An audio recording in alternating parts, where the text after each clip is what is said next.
নিজেকে ভালোবাসতে শেখো। মানুষের কি আজ একে ভালো বলবে তা কাল ওকে।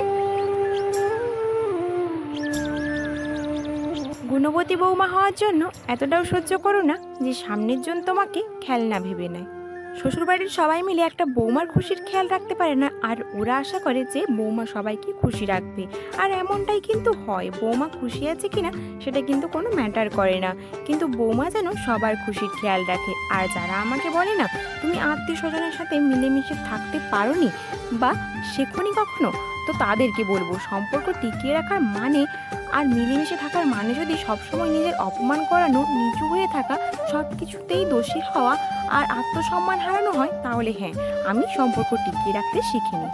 মাথা নিচু করে যে সম্পর্কগুলোকে টিকিয়ে রেখেছো, অবহেলা পেতে পেতে যে মানুষটাকে মাথায় তুলে রেখেছো, না চাইতেই তাকে অনেকটা গুরুত্ব দিয়েছো, আর যার কাছে নিজেকে হেলার পাত্র করে দিয়েছো। একা চেষ্টা করে যে সম্পর্কগুলোকে বাঁচিয়ে রেখেছো একটু ভালো থাকার আশায়, যেখানে রোজ চোখে জল ফেলেছো, নিজের মূল্য হারিয়েছো, অনেকটা ভালোবাসা দিয়েও যেখান থেকে প্রতিবার খালি হাতে ফিরেছো। বিসর্জন দিতে শেখো এবার সে সমস্ত সম্পর্কগুলোকে, সেই মানুষগুলোকে আর সেই জায়গাগুলোকে। ঈশ্বর বলেন তারা তোমাকে ছেড়ে যায়নি, আমি তাদেরকে সরিয়ে দিয়েছি, কারণ আমি তাদের এমন কথোপকথন শুনেছি যা তুমি শোনোনি, আর তোমাকে শোনাইনি তার কারণ তুমি সহ্য করতে পারবে না। তো আমার প্রিয় দর্শক বন্ধুরা, আজকের বার্তাটা তোমাদের কেমন লাগলো অবশ্যই কিন্তু কমেন্টের মাধ্যমে জানিও। আর আজকের বার্তাটা আমার তাদের জন্য ছিল, সেই বোনেদের জন্য যারা কিন্তু প্রতি পদে পদে সমাজের কাছে, নিজের পরিবারের কাছে নিপীড়িত, অত্যাচারিত। আর হ্যাঁ, আমি একটা কথাই বলবো যে তোমরা কিন্তু নিজেরা একটু সাহস করো, আর নিজেরা কিন্তু এই অত্যাচারের হাত থেকে নিজেরা রক্ষা করতে শেখো। নমস্কার আমার প্রিয় বন্ধুরা, কি অবস্থা, কেমন আছো তোমরা সবাই? আশা করছি যে যেখানেই আছো সকলে ভালো আছো এবং সুস্থ আছো। মেদিনীপুরের এই ছোট্ট গ্রাম থেকে আমি মৌ, আমার চ্যানেল অভিনব ক্রিয়েশনে তোমাদের সকলকে জানাই আবারও একবার অনেক অনেক স্বাগত, অনেক অনেক ভালোবাসা। আর হ্যাঁ বন্ধুরা, আজকেও তোমাদের জন্য নিয়ে এসেছি যে আমি সকাল 8টা থেকে 10টার মধ্যে কোন কোন কাজগুলো করে থাকি। তো দেখো বন্ধুরা, আজকে তোমাদেরকে সেগুলোই দেখাবো যেগুলো আমি রোজ নিত্যদিন করতে থাকি। তো দেখো, টাইমের একটু হেরফের তো হয়েই যায়, তো তোমরা তো বুঝতেই পারো। আর হ্যাঁ, তোমাদের কাছে অনুরোধ রইল পুরো ভিডিওটা না স্কিপ করে সম্পূর্ণ দেখার জন্য।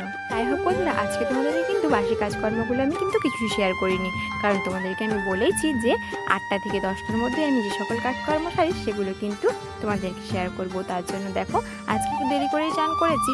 কেন বলতো, কালকে তোমাদেরকে বলেছিলাম যে একটু ঠান্ডা ঠান্ডা মতো লাগছে, তার জন্য তো একটু দেরি করে চান করলাম। তো চানটা সেরে আমার যে রুটিনটা থাকে, মানে ডেলি কাজকর্ম, যে মন্দিরটা পরিষ্কার করা, মন্দিরটাকে একটু ধোয়া মোছা লাগানো, তারপরে কিন্তু মন্দিরে পুজোটা দিয়ে দেওয়া। তো সেই মতো আমি কিন্তু স্নানটা সেরে মন্দিরে ধোয়া মোছা করে মন্দিরটা পুজো দিয়ে দিয়েছি। তো তারপর দেখো, আমি এসে দেখেছি বরমশাই মাত্র বিছানা থেকে উঠলো। তো ও বলেছিলাম যে ওর শরীরটা একটু ভালো না, জ্বর জ্বর করছিল গাটা, তার জন্য একটু দেরি করে উঠেছে। তো তারপর দেখো, বাসি বিছানাটা পড়েছিল, বাসি বিছানাটা আমি তুলে রেখে দিলাম। ওই দেখো, কাঁথাগুথি অনেক থাকে, বাচ্চা নিয়ে একটু শুতে হয়, তার জন্য দেখো কাঁথাগুলো এক সাইডে পাট করে রেখে দিলাম। আর দেখো, মশারিটাকে কিন্তু ওই পালঙ্কের টাটিগুলোর ওপরে তুলে রেখে দিলাম। তারপরে দেখি যে দেখো আমার টেবিলটা রয়েছে, সেই টেবিলটা কিন্তু একটু অগোছালো হয়ে রয়েছে। তো কিছুদিন আগেই গুছিয়েছিলাম, তো কী বলতো, আবার কিন্তু অগোছালো হয়ে গেছে, মানে জায়গার জিনিসগুলো কিন্তু জায়গায় নেই। তার জন্য দেখো, জায়গার জিনিসগুলো একটু জায়গায় রেখে দিলাম, আর টেবিলটার উপরেও কিন্তু ধুলো পড়ে গেছে। আমাদের যেহেতু মাটির বাড়ি, তো ধুলো কিন্তু সব সময় উঠতে থাকে, আর ধুলো কিন্তু প্রত্যেক দিন মুছে নিলেই কিন্তু ভালো হয়, কিন্তু কী বলতো, কাজের জন্য কিন্তু প্রত্যেক দিন মোছা হয় না। তো দেখো, তারপরে টেবিলটাও কিন্তু ভালো করে মুছে নিলাম। তারপরে দেখলাম আয়নাটাতে, মানে ওই আলমারিটার সঙ্গে কিন্তু আমার একটা আয়না সেট করা আছে। আমার কিন্তু এক্সট্রা কোনো ড্রেসিং টেবিল নেই, মানে এক্সট্রা করে কোনো ড্রেসিং টেবিল আমার বাড়ি থেকে দেয়নি। তার কারণ হচ্ছে, মানে আমার রুমটাও ছোট, রুমে কিন্তু রাখারও জায়গা নেই, আর আমাদের একটা বড় ট্রাঙ্কের দরকার ছিল, মানে আলমারির সঙ্গে সঙ্গে ওই যে লেপটেপ রাখার জন্য একটা বড় ট্রাঙ্কের দরকার ছিল। তো তার জন্যই ড্রেসিং টেবিল না নিয়ে কিন্তু ওই ট্রাঙ্কটা নিয়ে নেওয়া হয়েছে। আর দেখো বন্ধুরা, ওই যে বিছানা ঝাড়লাম, টেবিল পরিষ্কার করলাম, তার জন্য একটু ধুলোও পড়লো। তো ভাবলাম কি আর ঘরটাকে ঝাড় দিয়ে নিই। তো দেখো, সেই মতো ঝাড় দিয়ে নিচ্ছি। এরপরে না একটু টেলারের কাজে বসবো। তো দেখো, এই সময়টাতে আমি একটু টেলার মেশিনে বসি। তো টেলার মেশিনটা তো এই 2 দিন মাত্র হলো যে আমাকে ঠিক করে দিয়ে গেছে। তো না হলে তো প্রায় 3-4 মাস মতো দোকানেই পড়েছিল।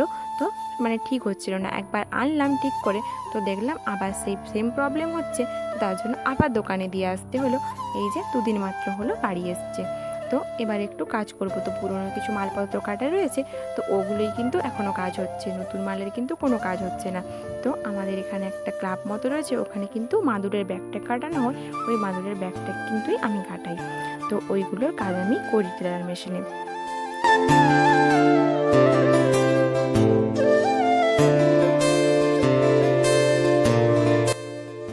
দেখো বন্ধুরা, এই যে আধা ঘন্টা মতো কিন্তু আমি টেলারের কাজটা করেছিলাম।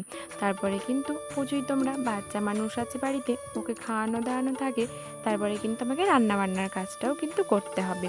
তো তার জন্য রান্নাবান্নার আজকে কি হবে সেই মতো জোগাড় যন্ত্র করতে হবে। তো দেখো, জ্বালানিও একটু আনতে হবে। ওই বাঁশবাগানের দিকে যাবো ভাবছি, ওইখানে কিন্তু অনেক টুকরো টুকরো মানে ডালপালাগুলো রয়েছে, ওই যে কঞ্চি হয় না বাঁশের, ওইগুলো, তো ওইগুলোকে আনবো। দেখো বন্ধুরা, যেগুলো ভালো ভালো জ্বালানি হয় সেগুলো কিন্তু বসার জন্য তুলে রাখা হয়। আর এই যে দেখো, গুঁড়ো গুঁড়ো জ্বালানি যেগুলো পাতা ডালপালা মেশানো থাকে, সেগুলো কিন্তু তাড়াতাড়ি আমরা এখন কিন্তু জ্বালানি দিয়ে ফেলি। ওগুলো তো আর বেশি দিন থাকবে না, তার জন্য কিন্তু ওগুলোকেই আগে জ্বালানি দিয়ে নিই। ওই ছোট্ট ছোট্ট টুকরো টুকরো জ্বালানিগুলো আগে দিয়ে নিই, তারপরে কিন্তু ভালো ভালো মানে একটু যেগুলো মোটা সোটা যেগুলো একটু ভালো আছে সেগুলোকে কিন্তু রাখি হচ্ছে বর্ষার জন্য। তো বন্ধুরা, এখন চলে এসেছি রান্নাশালে। আর দেখো, লম্পর বাতিটা না আমার পড়ে গেছিলো, তার জন্য দেখো লম্পর বাতিটা আমি তুলে নিলাম। তারপরে দেখো, ওই যে দেশলাই দিয়ে কিন্তু জ্বালিয়ে নিলাম লম্পটাকে। তারপরে উনুনটা ধরিয়ে নেব। আর আজকে একটু ডিমের তরকারি করব, আর সবজি বলতে আজকে হবে পুঁই শাক। তো আজকে না নিমন্ত্রণ রয়েছে, আমাদের এখানে একটা শ্রাদ্ধ বাড়ি রয়েছে, তো ওরা কিন্তু খেতে চলে যাবে, বরমশাই আর ভাই মিলে খেতে যাবে, আর আমরা কিন্তু বাড়িতেই খাবো। তো বাবা মার কিন্তু রিচ খাওয়াটা একটু সহ্য হয় না বলে ওরাও যাবে না, আর আমিও কিন্তু যাব না খেতে। তো দেখো বন্ধুরা, আমরা খাবো বাড়িতে আর ওরা কিন্তু নেমন্তন্ন যাবে, তাই আজকে 3 জনের রান্না হবে। তো দেখো, তো ভাতটা বসাবো, তার আগে কিন্তু ডিম সেদ্ধটা বসিয়ে দিলাম। তো দেখো বন্ধুরা, আমাদের একটা বড় হাঁড়িতে করে কিন্তু চাল রাখা হয়, বস্তাতেও চাল রাখা হয়, আর রোজকার নেওয়ার জন্য একটা কিন্তু বড় হাঁড়িতে করে রাখা হয়। তাতে দেখো একটা খুবই রয়েছে, খুবই বলতে সের, এটাকে আমরা সেরও বলি আর অনেকে খুবিও বলে। তো দেখো, এই সের বলতে 1 সের চাল ধরে আর কি, 1 সের বলতে 1 কেজি।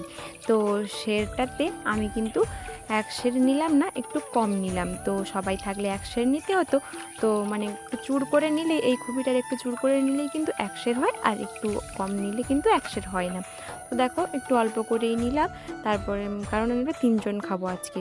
তো দেখো, তারপরে চলে যাবো কলপাড়ে, এই চালগুলোকে ধুয়ে নিয়ে আসবো ভালো করে। তো বন্ধুরা, চালটাকে কিন্তু 2-3 বার ধরে ধুতে হবে। চালে কি বলো তো, অনেক কুঁড়ো থাকে, বালি ধুলো থাকে, তো ওই যখন রোদ্দুরে মেলা হয় তখন কিন্তু পা দিয়ে আমাদের লোডঘাট করা হয়। লোডঘাট বলতে ওই যে রোদে শুকনো করার সময় পা মারতে হয় না, তো পা দিয়ে কিন্তু করা হয়। তো অনেক ধুলো বালি কিন্তু ওর সাথে মিশে থাকে, তার জন্য চালটাকে একটু 2-3 বার ধরে ধুয়ে নিতে হয়। বন্ধুরা, উনুনে চালটা লাগিয়ে দিয়ে এসে একটু বেশি করে আমি বসে পড়েছি মশলা করতে। তো একটু আদা নিয়ে নিয়েছি, 1 কোয়া মতো রসুন, আর অল্প একটু পেঁয়াজ কুচি, আর 3টে শুকনো লঙ্কা নিয়েছি। এগুলোকে এখন বেটে নেব, এটা হবে ডিমের ঝোলের জন্য। তো খুবই সাদামাটা রান্না করি আমরা বাড়িতে, তো এগুলোকে দেখো একসঙ্গেই বেটে কিন্তু ঝোলটা করব। তো দেখো, আর পুঁই শাকের তরকারি হবে বলছিলাম, তার জন্য একটু মশলা করব। তো একটু সর্ষে নিয়েছি, জিরে, আর 3টে কাঁচা লঙ্কা নিয়েছি, কাঁচা লঙ্কাগুলো কিন্তু পেকে গেছে। তো তারপরে দেখো, আর একটু পেঁয়াজও নিয়েছি, তো ওইটাকে একটু বেটে নেব। তো ওটা দিয়ে কিন্তু একটু পুঁই শাকের তরকারি হয়ে যাবে, আর একটু ঝোল হয়ে যাবে, তাহলে কিন্তু আমাদের 3 জনের আজকে খাওয়া দাওয়া হয়ে যাবে। একটু ব্যস্ত থাকার জন্য কিন্তু রান্নার ভিডিওটা আমি ঠিক করে করতে পারিনি। তো দেখো, ডিমগুলো আমার আগে থেকেই ভাজা হয়ে গেছিলো, তো ওই তেলটা একটু দেখতে পাচ্ছ পোড়া পোড়া হয়ে আছে তেলটা। তো দেখো, ওইখানে একটু তেল দিয়ে, তো ওই যে বেটে রাখা মশলাটা, আদা রসুন আর হচ্ছে পেঁয়াজ বাটা লঙ্কা বাটা, ওটা কিন্তু দিয়ে দিলাম। তারপরে দেখো, স্বাদ মতো লবণ আর হলুদের গুঁড়ো দিয়ে আমি কিন্তু ওই যে ভেজে রাখা ডিম আর সেদ্ধ করে রাখা আলুটাও কিন্তু দিয়ে দেবো। তারপর একটু ভালো করে কষিয়ে নেবো, তারপর পরিমাণ মতো জল দিয়ে ফুটিয়ে নিয়ে রেডি, তো হয়ে যাবে ডিমের ঝোল। বন্ধুরা, আমি কিন্তু রান্নাবান্না কমপ্লিট করে এই চলে এসেছি মশালটা লেপতে। তো কী বলো তো, আমি না আজকে তোমাদেরকে রান্না ভিডিওটা খুব একটা ভালো করে দিতে পারলাম না। তো তোমরা তো বোঝোই যে বাড়িতে বাচ্চা মানুষ রয়েছে, তার মানে ও যখন তখনই বায়না ধরতে পারে, আর বায়না ধরলে কিন্তু আমি তখন রান্না করব না, ফোন নিয়ে ক্যামেরা করব না, ওকে সামলাবো।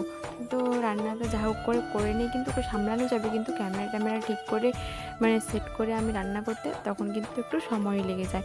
তার জন্য কিন্তু তাড়াহুড়োর জন্য আমি আর ওসব মানে ভালো করে কিন্তু ভিডিওটা করতে পারিনি।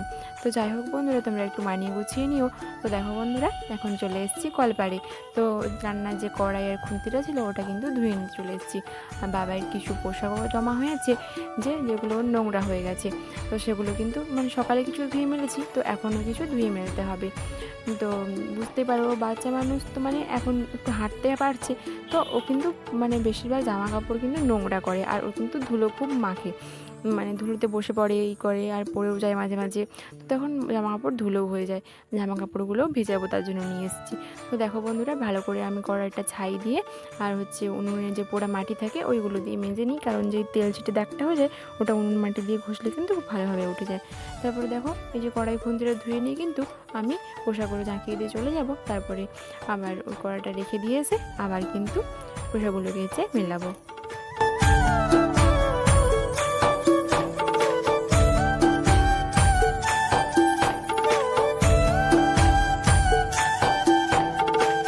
পোশাকগুলো ধুয়ে মিলছে এমন সময় একটা কাকু এলো কৃষ্ণনগরের মাটির পুতুল বেচতে।